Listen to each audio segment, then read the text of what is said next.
Hello students, how are you? कैसे हो? आज करते हैं फर्स्ट चैप्टर, 11th का फर्स्ट चैप्टर हम स्टार्ट कर रहे हैं स्टूडेंट्स। मेरा फर्स्ट लेक्चर था 11th के लिए। हमारा सिलेबस क्या क्या है, कौन कौन से चैप्टर में क्या क्या आने वाला है ये, और नाउ अब हमारा फर्स्ट चैप्टर से हम स्टार्ट कर रहे हैं। वैसे तो सेकंड चैप्टर बहुत इंपॉर्टेंट है, बट यहाँ पे जो भी आया हुआ है फर्स्ट चैप्टर में हम देख लेते हैं स्टूडेंट्स। तो first some basic concept of chemistry, चलो उनको स्टार्ट करते हैं। सबसे पहले इंट्रोडक्शन लेते हैं। इंट्रोडक्शन मतलब क्या है? तो क्या इंट्रोडक्शन में है कि इस चैप्टर में हम क्या क्या पढ़ने वाले हैं। तो इस चैप्टर में हम बेसिक कॉन्सेप्ट हम केमिस्ट्री के पढ़ने वाले हैं, उनको सॉल्व करने वाले हैं। अपने आसपास जो टेक्निक है केमिस्ट्री की वो देखने वाले हम, जिसको यूज़ कर रहे हैं मॉर्निंग से लेके नाइट तक। हम जो जो यूज़ कर रहे हैं कंपाउंड, जितने सारे भी हमारे आसपास ये अलग अलग टाइप के मैटर है जो भी है, उनको उसके बारे में हम पढ़ने वाले हैं, तो हमें यूज़फुल होगा। देन उसके बाद कोई भी कंपाउंड या कुछ भी चीज़ जो लेते उसकी कैरेक्टरिस्टिक को हम देखेंगे, कैरेक्टरिस्टिक को अच्छे से पढ़ेंगे, उसको क्लासिफिकेशन करेंगे, बराबर है। हमारे आसपास जो मैटर है, फिर सिस्टम को पढ़ेंगे, यूनिट सिस्टम को पढ़ेंगे। जैसे कि लेंथ है तो लेंथ को मीटर में हम देखेंगे या तो किलोमीटर में देखेंगे। फिर मास है तो इसको किलोग्राम में देखेंगे।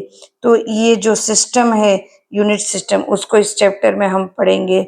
देन उसके बाद कुछ केमिकल लॉज पढ़ेंगे जो हम डेली यूज में इसको अप्लाई करते हैं बट हमें पता नहीं होती है, इसीलिए केमिकल लॉज। फिर कॉम्बिनेशन लॉज पढ़ेंगे हम सारे के सारे। फिर डाल्टन्स लॉ पढ़ेंगे, बराबर है। फिर मोल, एटम, मॉलिक्यूल्स, इन सब के बारे में पढ़ेंगे। फिर कंपाउंड की फॉर्मूला क्या है, उसके एम्फेरिटिकल मास क्या है, इन सब के बारे में इस चैप्टर में हम पढ़ेंगे। Now importance of chemistry.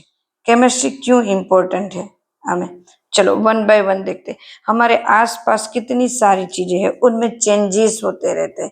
Changes को हम क्लासिफाई करके या तो हम उसको सिस्टमेटिकली ऑब्जर्व करके उसको सिस्टमेटिकली हम इसको स्टडी करें, this is science. Clear students? हमारे आसपास जो ह्यूमन के आसपास प्लांट्स में, एनिमल्स में, हम में कितनी सारी एनवायरनमेंट में कितनी सारी जगह पे चेंजेस हो रहे, उसको हम ऑब्जर्व करें, सिस्टमेटिकली उसको पढ़े, तो उसको कहते हैं साइंस। साइंस को हम बहुत अच्छे से पढ़ने के लिए, उसको स्टडी करने के लिए उसको क्लासिफाई किया है केमिस्ट्री में, फिजिक्स में, फिर बायो में, फिर जियोलॉजी में, इन सब में हमने उसको। फिर केमिस्ट्री की भी बहुत सारी ब्रांच आती है, फिजिकल केमिस्ट्री, ऑर्गेनिक केमिस्ट्री। जैसे जैसे आप पढ़ते जाओगे वैसे वैसे आपको पता चलता जाएगा। अभी से इतना सारा बता दूंगी तो आप तो कंफ्यूज हो जाओगे, ये तो फर्स्ट लेक्चर में इतना हार्ड लग रहा है। तो मतलब दिस इज इम्पोर्टेंस, ये कोई ऐसा नहीं है कि एग्जाम में यही क्वेश्चन आने लगे, पर हमारा फर्स्ट लेक्चर है तो आपको पता चलना चाहिए कि साइंस कहाँ कहाँ पे यूजफुल है, ये बराबर है। प्रॉपर्टीज, हमारे आसपास जो मैटर है उनकी प्रॉपर्टीज जाननी बहुत जरूरी। हम जानते भी है बट हम उसको अप्लाई करते भी है, बट हमें पता नहीं होता है कि इसको हमने कहाँ पे अप्लाई किया है। तो फर्स्ट में हम देखें सम इम्पोर्टेंस में सबसे आगे, तो कि chemical property in weather, weather की बात करें, हर एक का एक एक पॉइंट लिख। Principles involving everything from the weather, function, operation, computer, computer में ये यूज होता है। एंड हमारे आसपास के वेदर में कभी कितना चेंजेस होता है, कभी sulphur dioxide, nitrogen oxide, atmosphere में ओजोन, ओजोन, SO3, SO2, फिर CO3, बराबर, ये सब बहुत ज्यादा बढ़ जाता है, CO2 ये सब बहुत ज्यादा बढ़ जाता है, हाई कॉन्सेंट्रेटेड हो जाता है, तो हमारे ओजोन के लेयर में प्रॉब्लम हो जाता है। हमें पता है एटमॉस्फेरिकली कि हम बहुत ही कैसे ज्यादा फ्लूडिंग होती है, हाई विंड होती है, स्टॉर्म होता है, तो इन सब के लिए ओजोन में, ये तो हमारे वेदर में चेंजेस होता है, क्लाइमेट में चेंज होता है, तो ये इनको भी हम इसमें स्टडी करते हैं स्टूडेंट्स। फिर जो भी ये नाइट्रिक ऑक्साइड, कार्बन डाइऑक्साइड जो है वो वाटर के साथ मिक्स होकर हमें एसिड वो रेन देते हैं, तो उनको भी हम स्टडी करते हैं इसमें, बराबर है। देन उसके बाद हम देखें कि आज आगे का हम देखें सेकंड में, तो important of economically,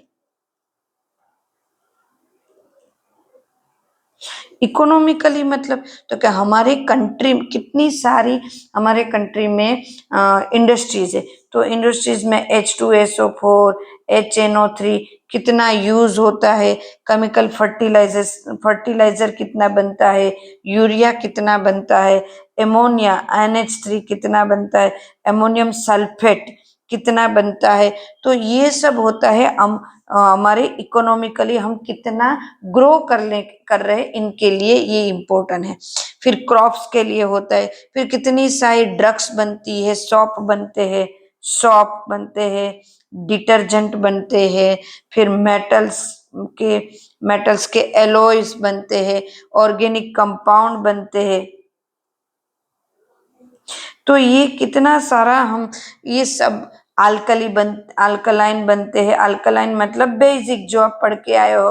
then acid कितना बनता है, डाइज बनती है, फिर सॉल्ट बनता है, तो ये सारा केमिकली हमारे यहाँ बनता है, और इसको हम कितना यूज कर रहे हैं, कितना उसको प्रोडक्शन हम कितना कर रहे हैं, तो इनके ऊपर डिपेंड होता है कि हमारा कंट्री कितना ग्रो कर रहा है।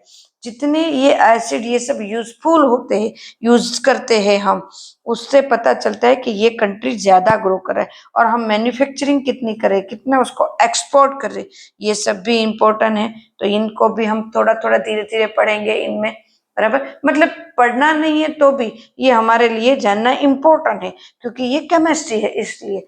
नेक्स्ट है नेक्स्ट है chemistry is very important making human life, हमारे लाइफ के लिए भी ये बहुत ही उपयोगी, like this preservation food food को प्रिजर्व करने का, अभी ये बहुत सारा हो गया, फूड को स्टोरेज करना, बाहर से ले आना, ये सब। तो पहले उनमें जो भी दवाई आती थी, ये मतलब उनके अंदर दवाई भी प्रिजर्वेटिव होती है, तो ये सब में बहुत चेंजेस हुआ, लाइक दिस। अब पहले हम DDT को यूज करते थे, DDT, बराबर है, जो बट अभी वो बहुत ही पता चला है 1945 से पता चला कि ये बहुत ही हार्मफुल है, तो इसको धीरे धीरे कम यूज कर रहे हैं। कितने सारे कंट्रीज में तो ये बैंड हो गए, इंडिया में भी कभी कभी कहीं पे ही यूज हुआ होता है, उसको गवर्नमेंट की अंडर में ही इसको यूज किया जाता है। देन कितने सारे क्रॉप्स हैं, क्रॉप्स के लिए स्टोरेज करना, क्रॉप्स को स्टोरेज करना, फिर कॉस्मेटिक आइटम, ऑयल, सबको स्टोरेज करने के लिए कौन कौन से केमिकल को यूज किया जाएगा, वो यहाँ पे यूजफुल है, मतलब केमिस्ट्री के लिए। Hair care product, skin care, hair care, बराबर, शॉप, केमिकल कंपाउंड, इन सब के लिए मैंने अभी स्टार्टिंग में केमिकल जो हमारी टैबलेट आती है, दवाई आती है, मतलब मेडिसिन, तो मेडिसिन के लिए भी क्योंकि कितनी सारी मेडिसिन है यहाँ पे स्टोरेज की जाती है, तो ये सब इनके लिए कितनी सारी, like this cisplatin cisplatin and taxol जो है वो अभी कैंसर के लिए यूजफुल है, तो ये न्यू सर्च की हुई है। उसी तरह एजेटी एडियोजेट मेडिसिन है, वो एड्स के लिए है, तो अभी कितनी सारी ये प्रोसेस हो रही है और कहाँ कहाँ पे यूजफुल है भी पता चल रहा है। देन उसके बाद आ रहा है तो एडवांस केमिस्ट्री में हम क्या करेंगे, तो कि जैसे कि magnetic, electrical, optically, magnetic magnetic, electrically, optically, तो इनमें भी बहुत सारा चेंज हो रहा है।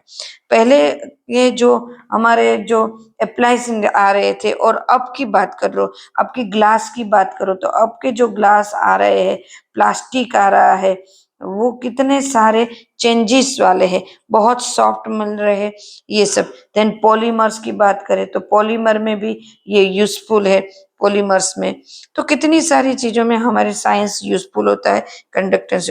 उसी तरह रेफ्रिजरेटर में अभी कोई ऐसा भी कंपाउंड है जो बहुत हार्मफुल है या तो एनवायरनमेंट को नुकसान करते हैं, तो उनकी जगह हम चेंज कर सकते हैं, क्योंकि अभी हमारे पास बहुत सारी ऐसी अलग अलग टाइप की वेराइटीज वाले कंपाउंड दिखते हैं जो यूजफुल भी हो और हार्मफुल भी हो। जैसे रेफ्रिजरेटर के लिए पहले CFC को यूज किया जाता था, क्लोरोफ्लोरोकार्बन, क्लोरोफ्लोरोकार्बन, बट नाउ उसको रिप्लेस कर, क्योंकि वो एनवायरनमेंट के लिए हार्मफुल थे, तो R410 इसको यूज किया जाता है। उसी तरह ammonia, carbon dioxide, sulphur dioxide, non hydrogen compound, ये जो सारे के सारे कंपाउंड में बोली ना, वो कहीं पे अगर ज्यादा यूज हो रहा है तो उसको भी कम यूज कर रहे हैं। मतलब नाउ अभी जो इस तरह से कि हमारी जो एनवायरनमेंट है उसको कम से कम नुकसान हो, देन ओजोन लेयर है उसको कम से कम नुकसान हो, उनके लिए ध्यान रखा जाता है, क्योंकि ग्लोबलाइजेशन हो रहा है। तो उनकी वजह से अब साइंस के लिए बहुत सारे ऐसे चैलेंजेस हैं कि एनवायरनमेंट को किस तरह से हार्मफुल बनाया जाए और किस तरह से ओजोन लेयर को, जो बहुत सारी हीट आ रही है, सनलाइट आ रही है, उसको कैसे कम किया जाए, क्योंकि वो ओजोन की वजह से। तो ये सब है वो यहाँ पे यूजफुल है। उसी तरह बायोकेमिकल को देखा जाए तो एंजाइम्स, फूड की जो चेंजेस हुए हैं, फूड की क्रॉपिंग से लेके जो भी चेंजेस हुए, इनको भी यहाँ स्टडी किया जाता है। हमारी बॉडी में जो डाइजेस्ट सिस्टम में कोई हमारे ऐसे डिसीज हो रहे हैं, उनके अंदर भी क्या चेंजेस हो रहे हैं, किस तरह से हमें डिसीज हो सकते हैं, किस तरह से हमें डिसीज नहीं हो रहे, तो इनको भी ये केमिस्ट्री में हम स्टडी करते हैं। मतलब केमिस्ट्री है बहुत बड़ा ब्रॉड है, बहुत बहुत बड़ा। इनमें सारी की सारी, मतलब फिजिकल केमिस्ट्री भी आ सकता है इसमें, बायोकेमिकल भी आता है, बहुत सारी है। और केमिस्ट्री की खुद की भी इतनी ब्रांच है, बहुत सारी ब्रांच है। जैसे जैसे आप पढ़ोगे आपको पता चल जाएगा कि ओ बाप रे इतना बड़ा केमिस्ट्री है, अरे रे इतना बड़ा केमिस्ट्री, तो केमिस्ट्री को कैसे करेंगे, ये होगा। पर इसको हमें ऐसे समझ के करना है, रट्टा मार के नहीं करना है। ये बहुत यूजफुल है केमिस्ट्री हमारे लिए। डे टू डे के लाइफ में हम जो सुबह उठ के जो ब्रश करते हैं वो भी केमिस्ट्री है, और रात को सोते हैं तो कंबल ओढ़ के सोते हैं तो वो भी एक केमिस्ट्री। पूरे दिन में जिसको यूज करते हैं सारे केमिकल प्रोडक्ट है। तो यहाँ मतलब डेली रूटीन लाइफ के भी हम एग्जाम्पल लेंगे ताकि आपको पता चले कि केमिस्ट्री कहाँ कहाँ पे यूज होता है। नेक्स्ट है हमारा केमिस्ट्री, प्योर केमिस्ट्री, मतलब फर्स्ट चैप्टर स्टार्ट हो रहा है 1 by 1 टॉपिक के साथ। This is introduction of chemistry था। Okay students, now take care and bye. Okay, आज का लेक्चर यहाँ तक।